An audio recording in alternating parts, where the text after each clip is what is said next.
to TheAIbumMan, and today I am going to be taking a look at Magnum's latest album, Escape from the Shadow Garden. So I recently bought this album. I had this on pre-order, and as you can see on vinyl, and it's on coloured vinyl as well, blue, sort of marbled coloured vinyl. I'll be showing that a bit more in my CDs and vinyl I bought recently for, what was it, March? Yeah, for March 2014, so stay tuned for that. But back to the album itself. Well, Magnum, if you don't know, they are a band often forgotten from the British 80s rock scene that really just don't seem to quite get the recognition they deserve. Not to say they don't have a fan base, I mean they do, and they have an avid one at that. Though, outside of that fan base, the names of Tony Clarkin and Bob Catley are rather obscure, but they really shouldn't be. In my opinion, they are one of the greatest rock bands to ever grace this planet, as they combine huge 80s arena-filling choruses with memorable riffs and interesting instrumentation, which after all these years really keeps them relevant. I mean, in recent years they've been on such fine form, with 2009's Into the Valley of the Moon King, which I believe to be their greatest accomplishment, even surpassing a monolith such as On a Storyteller's Night or Chase the Dragon. And then we had a little blip, I would say, The Visitation. I thought that was quite a bit weaker than The Moon King and Princess Alice before that, and Brandy Morning as well. But it was alright. But then their last album in 2012, on the 13th day, which I reviewed round about when that came out as well, that reassured me that Magnum were still amazing, as that album became one of my favourites and definitely one of the best albums of 2012 as well. So what does Escape to the Shadow Garden bring? Well, if the wonderful cover art from Rodney Matthews is anything to go by, then it will be a truly enchanting experience. And while they say not to judge a book, or an album for that matter, by its cover, here we can do just that. This album is wonderful. So the first track here we get is Live Till You Die. Well, to all you aspiring musicians out there, this is how you open a rock album. I mean, it's a 6-minute, pretty much an epic. The song builds with some effects from Stanway on keys before the huge riff of Clarkin really shoves its way right into the mix and just blows you back. I mean, and then you're ready for the somehow still magnificent voice of Bob Catley to powerfully carry and lead the melody. And then Barrow and Harry James really just underpin this song on bass and guitar respectively, as it just builds and builds. It really is. I love the use of dynamics here, going from the softer moments to the heavier moments, and just the various crescendos. It's almost like you have crescendo upon crescendo as the song moves up and down. It's a really nice effect. And yeah, from the strongest ever chorus, which Magnum have always been wonderful at doing, to the heights that Clarkin's guitar solo reaches as it just goes and goes, this song really is a wonderful experience. And it reminds me almost a little bit of the title track of The Moon King, just that it's a tremendous Magnum epic, really, that has every element you'd want and more. But yeah, the best thing on this album is still to come, and that's certainly one of the great things, the consistency and the strength of songwriting on this album. There is no lack of it here, particularly when it comes to the next song, Unwritten Sacrifice. Now, this has a piano and synth-led intro from Mark Stanway, one of the constants in Magnum's long history. And this song really goes to show how here there's a bit more of a keyboard-orientated sound, I would say, as opposed to the last few efforts. I mean, not to say the band ends up sounding like Supertramp or something, as Clarkin, being the sole songwriter, obviously has a lot of guitar parts. I mean, he always does, and hopefully always will in Magnum. But they were a little bit sparser, you know, in this track a bit more so. But when they do come in here, I mean, they just come in like thunder and really help to create that driving force to the song. And yet again, this is just a fantastic song, Bob's voice being on particularly excellent form. falling for the big plan. This is just Magnum doing what they do best, pure all-out pomp rock. The piano intro leading to Harry James' percussion and Bob's tremendous voice up to the climax of the catchy as hell chorus that you just can't help but sing along to. And what really makes this song so special, I'd say, is the middle eight preceding the guitar solo. I mean, Bob's vocals really shine. And we may as well take a bit of time to talk about his vocals on this album, really. And in general, I would definitely say that he is one of the single most underrated vocalists in rock, and really deserves to be considered among the absolute greats of the genre. But here we do hear his voice straying a bit more than ever, but yet still, I mean, for a man of his age, he is still in fine form. And I have heard some people criticise his vocals for the reason that, you know, he can't hit those high notes anymore, but, I mean, you've got to cut him some slack. He is no spring chicken, and yet, you know, he can't quite reach or hold those high notes anymore, but his voice is still just as powerful, and what is so tremendous is just the presence. I mean, the presence of his voice is unforgettable, live and in the studio of recent years. I mean, you listen to this song, and name a vocalist from the last few years that has such a presence or power in a song as Bob Catley's, and I think you'll be bloody hard-pressed to find one. Crying in the Rain.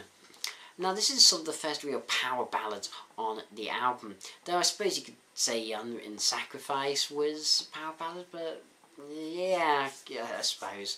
But still, this is a stunning power ballad, which is really all that matters at the end of the day. Particularly here, I love the punch and sheer power of the drums here from James, and the production of the drums is really spot on, and it adds to the whole experience. I have to say, yet again, the production is just flawless on this album. The productions that Magnum go for is usually fantastic, it really is, and here definitely no exception. Everything's clear, the mix is vibrant, just alive, it has a lot of energy to it. It doesn't quite have that sterile feel that you get from a lot of modern rock releases. It doesn't seem to be over compressed or brick walled at all. It's just, yeah, the production is just spot on, and same with the mixing, just all round great package. But back to Crying in the Rain, and yeah, so this song, it's a little slower, but when in the chorus, it really just shows the whole band performing as one at their best, with Tony's rhythm playing, I would say, is a particular highlight. Too Many Clowns. This really screams to be the single, and it's definitely one of the most interesting tracks on the album. I mean, except for the very odd title. I mean, Too Many Clowns, that's an odd title. This is a bit of a surprising song. It reminds me, I'd say, of Dance with a Black Tattoo from On the 13th Day, or maybe even Blood on Your Barbed Wire from the Moon King, I suppose. As this song, this is Magnum going heavy. This is a surprisingly heavy song. The keys here, Mark Stanway is put fairly in the back of the mix, as the guitars and bass just dominate this straight up rocker. We're doing a bit of bluesy type stuff going on with the chord progression. Well, that's what I certainly seem to get. Yeah, I just love how exciting and energetic this feels. It really goes truly up tempo. It stretches Catley's vocals to the absolute max, and I'm sure this is going to be a fan favourite on tour. This is definitely set to be such a good song, and if they don't play this live, then really they are legitimately mental. It would just be silly. It's my second favourite song on the album, definitely. So what's my favourite? Well, that comes straight now, honestly. It's Midnight Angel. And some people, I often hear a label when people talk about Magnum bands around as prog. Now, I don't personally consider Magnum a prog band. I never really have. I just consider them pomp rock, hard rock, melodic rock, you know, round about that type of stuff I was going to label them. But here, this is as prog as Magnum get, and this is a really interesting song. This is a 7.5 minute, and again, as I said with Live Till You Die, this is an epic. And I really, you know, I really can believe the prog label here, as this is definitely a progression of their sound. Again, a bit like Live Till You Die, the change in dynamics across the song is just fantastic. The slow build up of just synths and Bob's voice over the top, and then the up to the big, grandiose trademark Magnum chorus is wonderful. The only thing I might say about the synths is, I'm not sure what to call it, but maybe the voicing, the style of the synths, like just the sound used, effect maybe. I don't know, it feels a little bit off. Just a bit. I mean, I like the way the synths are done and the structure behind it, but it's just, I don't know, just something about the tone, the voicing that just sounds a tiny bit off on that song. I'm not 100% sure what, but yeah, it just sounds a little off. It doesn't detract from the song, it's still fantastic, but yeah, just a little niggle I suppose I have with it. And then we get this fantastic acoustic section towards the end, which is a particularly great example of how musically interesting and engaging this song really is. It just changes the pace of the song before the overdriven guitar and big melodies really come crashing in. This is definitely one of the pinnacles of Clarkin's songwriting, and one of the best pieces he's written of recent years. And that's definitely saying a lot, because he's written some fantastic songs. And yeah, I know I'm using the word fantastic a lot, but it really does this album justice. Now next we get into a section of a few ballady songs. So we start this little section with The Art of Compromise, and this very much a ballad, with the verse having Bob's voice and a piano accompaniment, though boy does this song take off in the chorus with a heavy distorted guitar. And yeah, I mean, this song, it is a pretty wonderful power ballad with a very powerful central chorus and a lovely melody played by Stanway. It's just another strong song. But after this, we do get probably the weakest song on the album, which I'd say is Don't Fall Asleep. This is another ballad that starts in a very similar way to the previous song, as in it starts with Bob's voice and a piano accompaniment. And this is something we see quite often in the album, and I'll talk about that in a bit. And I don't know, get a bit Bowie from here. I'm not really sure why, but I don't know. I seem to, in the intro, just, I can't think of what, but it's something Bowie it sort of reminds me of. Anyway, yeah, this song, particularly great performance from Bob, but this song just doesn't strike me in the same way as the rest of the album. I mean, yeah, the chorus is decent, but it doesn't have the power of the other ballads. It's good, it's just Magnum have set the bar so high on this album, and this just doesn't seem to quite meet it. It just seems more of a sort of an averagey, more throwaway ballad. Though for most bands this would be pretty good, but as I said, the standard is high here, so that's why, you know, you could say I'm maybe being a bit harsh on the song, but the bar's high. Wisdom's had its day. Yet again, this starts with just Bob and a piano. Now, what I really like this song, Wisdom Has Its Day, is a great song. I do wish they didn't put three sort of ballady songs with very similar intros next to each other in the running order. It just ends up feeling a little too repetitive structurally, and it's one of the few gripes I have from the album. There's a few too many songs that start in this same way, and what I like songs that progress like that. It's a good way of building up. And this song definitely does have a lot of variety. As I said, I'm having really to dig to find some criticism of this album, but as a reviewer, that's what I have to do, and I would say that's my main criticism and problem with the album.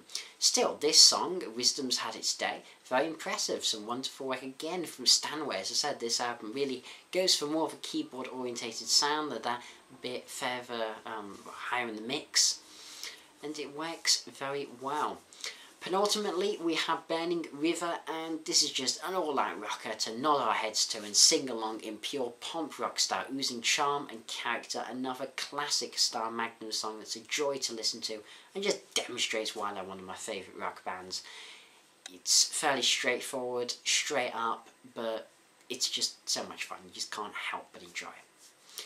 And then finally we have Valley of Tears, which, you guessed it, starts with Bob and a piano melody. But as this song is the last on the album, sort of gets away with it. You know, there's always that tradition in rock of ending with that closing, big sweeping power ballad. And it's a fairly standard procedure. But what isn't standard is to just have one so strong. I mean, I would say it's a very difficult thing actually to do a good closing rock ballad, as it's pretty much been done to death ever since the 80s, really, where it seemed to become particularly popular. But here it's done with an explosive chorus transcending the original gentle nature of the song. This is just such a brilliantly done power ballad. A lot of fun to listen to. Really a very, very strong way to close the album. So yeah, Magnum have delivered yet again, and I mean, it's hardly a surprise that this band have been, as I said, it's hardly a surprise that I'm so good. They have been reaching new peaks since they were formed. You know, they haven't mellowed and become soft of age. They haven't stopped trying to think of new ways to write songs. Instead, these guys, they just, you know, they really are what aging bands should look up to do in style, and most of all, what just comes across is their love for music. You can tell Clarkin really enjoyed writing this and Catley singing it, and that it's more than just a paycheck. This is why Magnum remain one of the most consistent, reliable rock bands on the planet. I'm going to give this album a 9.25 out of 10. I think that's a fair rating. It's a wonderful, wonderful album that I think every one of you should hear. I personally don't think it quite reaches the dizzying heights of Moon King, but that's one of my top 10 favourite albums of all time, so that's very bloody difficult to do. Do I like it as much as the 13th Day? I'm undecided. I'd say I like them pretty much evenly so far. But this is a strong contender for Album of the Year. Certainly an album that's going to remain on constant rotation for many months ahead. And I greatly anticipate seeing them for the third time on their upcoming tours. They always deliver such wonderful performances. So yes, do go and see this band. Definitely, you really won't regret it. This has been TheAIbumMan. Thanks for watching. Comment, rate, subscribe, and as usual, long live rock and roll.